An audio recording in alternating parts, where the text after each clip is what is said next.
Tonight's story is an extract from George's Marvellous Medicine by Roald Dahl. George sat himself down at the table in the kitchen. He was shaking a little. Oh, how he hated Grandma. He really hated that horrid old witchy woman. And all of a sudden, he had a tremendous urge to do something about her. Something whooping. Something absolutely terrific. A real shocker. A sort of explosion. He wanted to blow away the witchy smell that hung about her in the next room. He may have only been 8 years old, but he was a brave little boy. He was ready to take this old woman on. I'm not going to be frightened by her, he said softly to himself. But he was frightened, and that's why he wanted suddenly to explode her away. Well, not quite away, but he did want to shake the old woman up a bit. Very well then, what should it be, this whipping, terrific, exploding shocker for Grandma?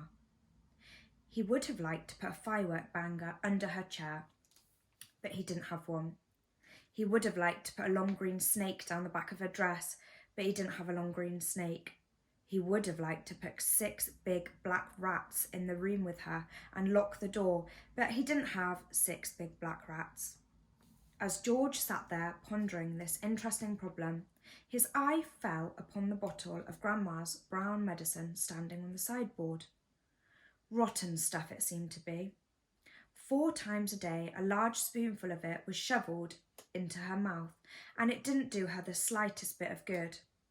She was always just as horrid after she'd had it as she had been before. The whole point of medicine, surely, was to make a person better. If it didn't do that, then it was quite useless. So ho, thought George suddenly. Aha, ho-hum. I know exactly what I'll do. I shall make her a new medicine, one that is so strong and so fierce and so fantastic it will either cure her or completely blow off the top of her head. I'll make her a magic medicine. A medicine no doctor in the world has ever made before. George looked at the kitchen clock. It said 10:05. There was nearly an hour left before Grandma's next dose was due at 11. Here we go then, cried George, jumping up from the table. A magic medicine it shall be. So give me a bug and a jumping flea, give me 2 snails and lizards 3, and a slimy squiggler from the sea, and the poisonous sting of a bumblebee, and the juice from the fruit of the jujube tree, and the powdered bone of the wombat's knee, and 100 other things as well, each with a rather nasty smell. I'll stir them up, I'll boil them long, a mixture tough, a mixture strong, and then hi-ho and down it goes, a nice big spoonful, hold your nose. Just gulp it up down and have no fear. How'd you like it, Granny dear? Will she go pop? Will she explode? Will she go flying down the road? Will she go poof in a puff of smoke, start fizzing like a can of Coke? Who knows? Not I. Let's wait and see. I'm glad it's neither you nor me. Oh, Grandma, if only you knew what I've got in store for you. George took an enormous saucepan out of the cupboard and placed it on the kitchen table. George! Came the shrill voice from the next room. What are you doing? Nothing, Grandma, he called out. You needn't think I can't hear you just because you've closed the door. You're rattling saucepans. I'm just tidying the kitchen, Grandma. Then there was silence. George had absolutely no doubts whatsoever about how he was going to make his famous medicine. He wasn't going to fool about wondering whether to put in a little bit of this or a little bit of that. Quite simply, he was going to put everything he could find. There would be no messing about, no hesitating, no wondering whether a particular thing would knock the old girl sideways or not. The rule would be this: whatever he saw, if it was runny or powdery or gooey, it went in. Nobody had ever made a medicine like that before. If it didn't actually cure Grandma, then it would anyway cause some exciting results. It would be worth watching. George decided to work his way round the various rooms one at a time and see what they had to offer. He would go first to the bathroom. There are always lots of funny things in a bathroom. So upstairs he went, carrying the enormous two-handled saucepan before him. In the bathroom, he gazed longingly at the famous and dreaded medicine cupboard, but he didn't go near it. It was the only thing in the entire house he was forbidden to touch. He had made solemn promises to his parents about this, and he wasn't going to break them. There were things in there, they had told him, that could actually kill a person, and although he was out to give Grandma a pretty fiery mouthful, he didn't really want a dead body on his hands. George put the saucepan on the floor and went to work. Number 1 was a bottle labelled Golden Gloss Hair Shampoo. He emptied it into the pan. That ought to wash her tummy out nice and clean, he thought. He took a full tube of toothpaste and squeezed out the whole lot in one long worm. Maybe that will brighten up those horrid brown teeth of hers, he said. There was an aerosol can of super foam shaving soap belonging to his father. George loved playing with aerosols. He pressed the button and kept his finger on it until there was nothing left. A wonderful mountain of white foam built up in the giant saucepan. With his fingers, he scooped out the contents of a jar, vitamin-enriched face cream. In went a small bottle of scarlet nail varnish. If the toothpaste doesn't clean her teeth, George said, then this will paint them red as roses. He found another jar of creamy stuff labelled hair remover. Smear it on your legs, it said, and allow to remain for 5 minutes. George tipped it all into the saucepan. There was a bottle of yellow stuff inside, called Dishworth's famous dandruff cure. In it went. There was something called Brilliant for cleaning false teeth. It was white powder. In that went too. And he found another aerosol can. Never more ponging deodorant spray guaranteed, it said, to keep away unpleasant body smells for a whole day. She could use plenty of that, George said, as he sprayed the entire canful into the saucepan. Liquid paraffin, the next one was called. It was a big bottle. He hadn't the faintest idea what it did to you, but he poured it in anyway. Then he thought, looking around him, was about all he wanted from the bathroom.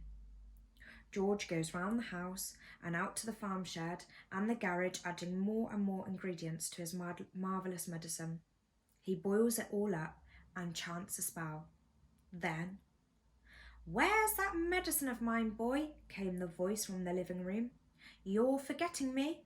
You're doing it on purpose. I shall tell your mother." "I'm not forgetting you, Grandma," George called back. "I'm thinking of you all the time, but there's still 10 minutes to go." "You're a nasty little maggot," the voice screeched back. "You're a lazy and disobedient little worm, and you're growing too fast."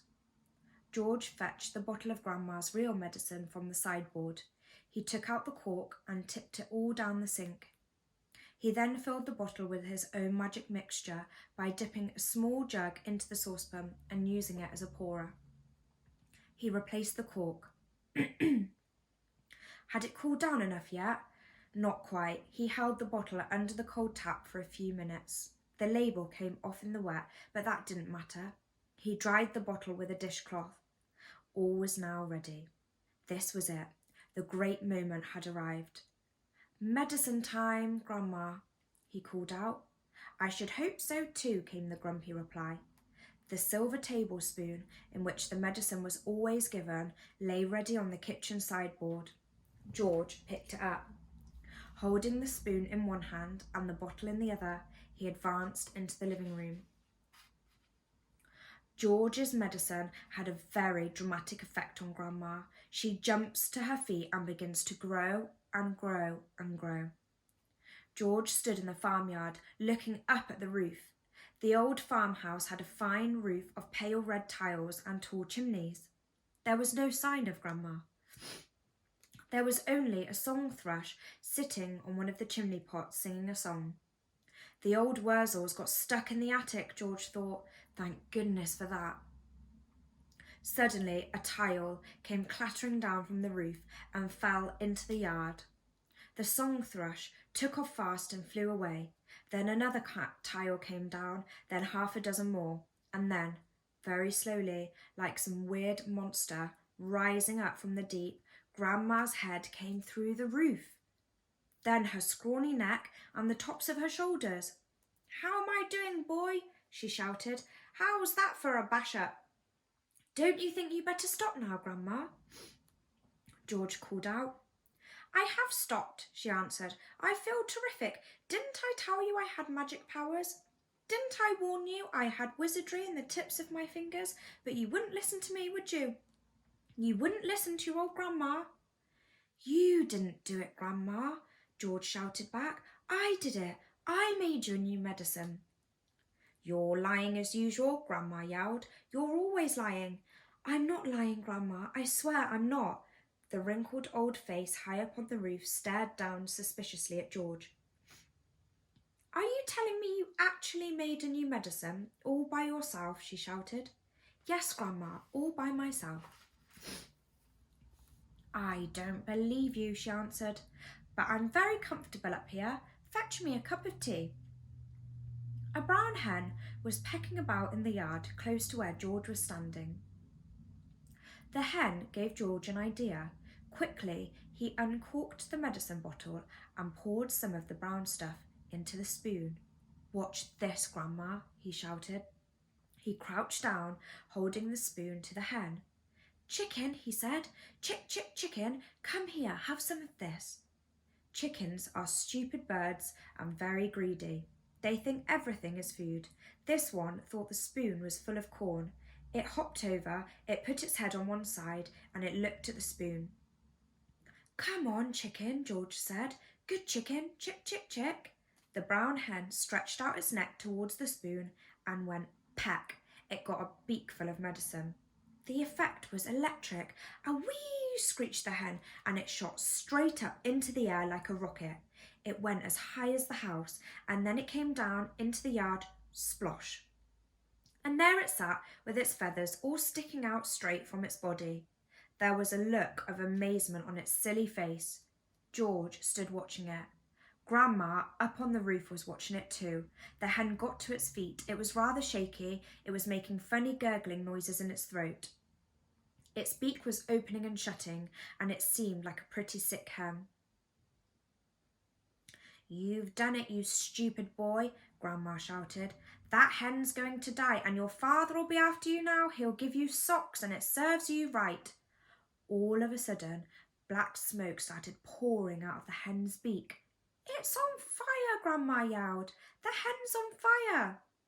George ran to the watering trough to get a bucket of water.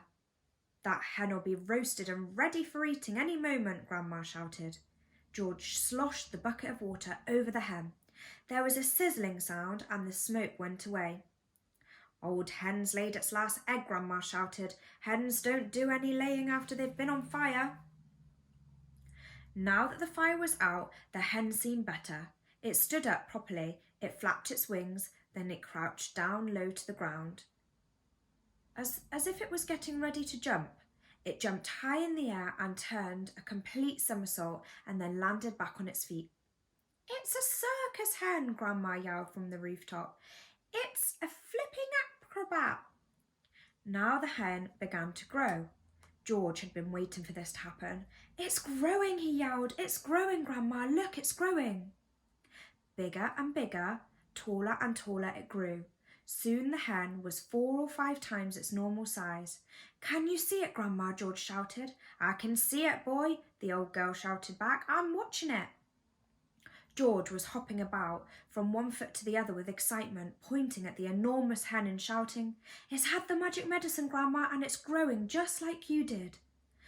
But there was a difference between the way the hen was growing and the way Grandma grew. When Grandma grew taller and taller, she got thinner and thinner. The hen didn't. It stayed nice and plump all along. Soon it was taller than George, but it didn't stop there. It went right on growing until it was about as big as a horse. Then it stopped. Doesn't it look marvellous, Grandma? George shouted. It's not as tall as me, Grandma sang out. Compared with me, the hen is titchy small. I am the tallest of them all.